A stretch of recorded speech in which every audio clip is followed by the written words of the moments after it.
Ama, sa araw na to, bago ko simulan ng aking umaga, ang aking araw, inaanyayahan kita, inaanyayahan ko ang banal mong Espiritu na samahan ako sa aking paglalakad, sa aking paglalakbay, sa buong araw na to. Manguna ka, sumama ka, dalangin ko ang pag-iingat mo, ang kapayapaan mo, ang pumaligid sa akin, ang sumama sa akin, ang iyong presensya.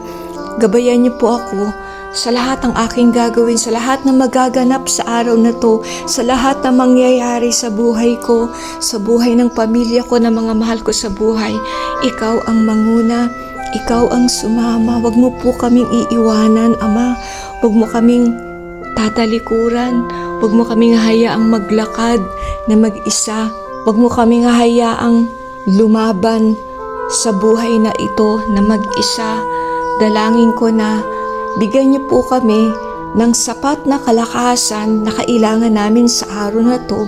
Bigyan niyo po kami ng sapat na karunungan na kakailanganin namin sa araw na to sa pagharap sa mga hindi inaasahang issue, hindi inaasahang problema.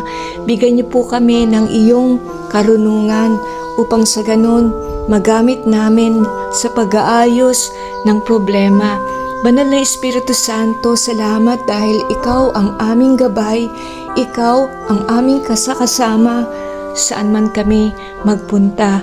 Dalangin ko po, ikaw ang manguna, ikaw ang gumabay, ikaw ang umakay sa amin sa buong maghapong ito. Purihin ka, luwalatiin ka, ito ang aming samo na may pasasalamat sa dakilang pangalan ni Jesus. Amen.